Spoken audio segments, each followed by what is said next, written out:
باقي 20 دقيقة ويوصل. وش شعورك؟ في هذا المشهد يعود مسفر لأحضان والدته.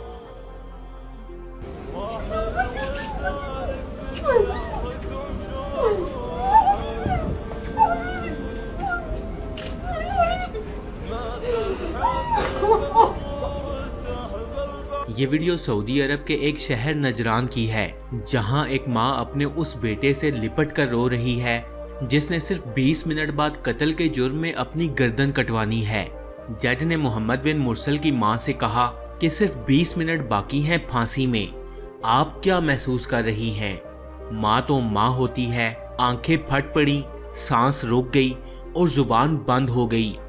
آپ سوچیں کہ اس وقت کیا حالت ہوگی اس شخص کی، اس کے ماں باپ کی اور اس کے معصوم بچے کی۔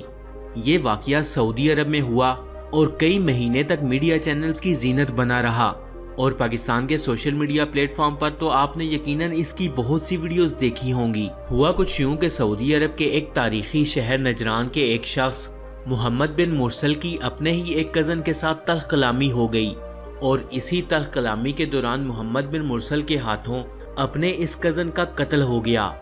پولیس نے مرسل کو پکڑ لیا اور عدالت نے قید کا حکم سنا دیا۔ کئی مہینوں تک یہ قید میں رہا اور پھر عدالت نے یہ فیصلہ جاری کیا کہ اس قتل کے قصاص میں محمد بن مرسل کی گردن اڑا دی جائے، یعنی اس شخص کو سزائے موت سنا دی گئی۔ فرض اسلام میں قتل کے بدلے مقتول کے ورثاء کو اختیار ہوتا ہے کہ یا تو دیت لے لیں اور مقتول کو معاف کر دیں، یا پھر فی سبیل اللہ معافی دے دیں، کیونکہ معاف کرنا اللہ کو پسند ہے۔ محمد بن مرسل کے قبیلے اہل رزق کے بڑے بزرگوں، جوانوں اور بچوں نے فیصلہ کیا کہ ہم یعنی آل سنیج کے قبیلے سے جا کر معافی مانگیں گے اور درخواست کریں گے کہ وہ ہم سے دیت لے لیں، یا پھر ان کی خواہش کے مطابق اگر ان کی کوئی ڈیمانڈ ہے تو وہ ہمیں بتائیں، اور اس کے بدلے محمد بن مرسل یعنی قاتل کو معاف کر دیں۔ آپ یقین کریں کہ سعودی عرب کی تاریخ میں معافی کی ایسی درخواست جیسی آل رزق کے بڑے بوڑھوں، جوانوں، شاعروں اور بچوں نے کی، ایسی آج تک کسی نے نہیں کی۔ بڑے بوڑھے بزرگوں نے اپنی چادریں، اپنے جبے اور اپنی دستاریں تک اتار کے آل سنیج کے لوگوں کے قدموں میں پھینک دیں۔ اپنی عزت کی حامل تمام چیزیں اتار کر ان لوگوں کے قدموں میں رکھ دیں۔ بزرگوں اور جوانوں نے اپنے سروں میں خاک ڈالی اور اپنے گھٹنوں کو اونٹوں کی طرح باندھ دیا۔ صرف یہی نہیں، اپنے آپ کو جانوروں کی طرح کھونٹی سے باندھ کر بھی عاجزانہ طور پر معافی کی درخواست کی۔ شاعروں نے معافی کے قصیدے پڑھے، یہاں تک کہ محمد بن مرسل کے ننھے بچے نے اس قدر معصومانہ انداز میں معافی مانگی کہ عرب کا ہر شخص یہ بولنے پر مجبور ہو گیا کہ محمد بن مرسل کو معاف کر دیا جائے۔ محمد بن مرسل کے قبیلے کے لوگوں نے اتنی عاجزانہ انداز میں معافی مانگی کہ یہ واقعہ پوری دنیا میں اسپیشلی عرب میڈیا کی زینت بن گیا۔ ہر شخص محمد بن مرسل کو معاف کرنے کی درخواست کر رہا تھا، لیکن یہ اختیار نہ تو کسی قاضی کے پاس تھا اور نہ ہی کسی عدالت کے پاس۔ یہ اختیار تھا تو صرف انہی کے پاس جن کے بیٹے کا قتل ہوا تھا۔ وہ چاہیں تو معاف کر دیں یا چاہیں تو قصاص لے لیں، یعنی خون کے بدلے خون، کیونکہ اسلام یہی کہتا ہے۔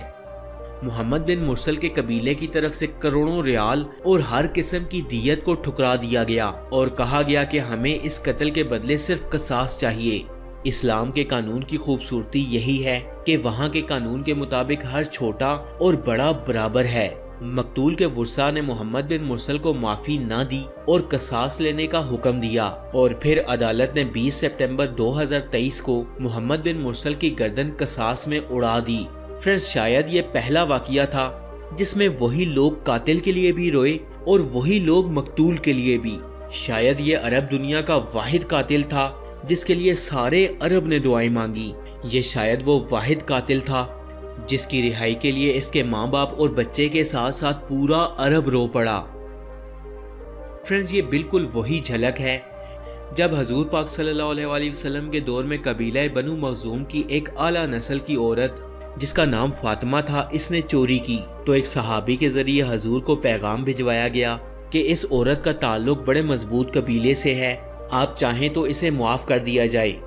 تو حضور پاک صلی اللہ علیہ وسلم نے ناراضگی کا اظہار کیا اور فرمایا کہ اگر اس کی جگہ میری بیٹی فاطمہ بھی چوری کرتی تو میں اس کے بھی ہاتھ کٹوا دیتا۔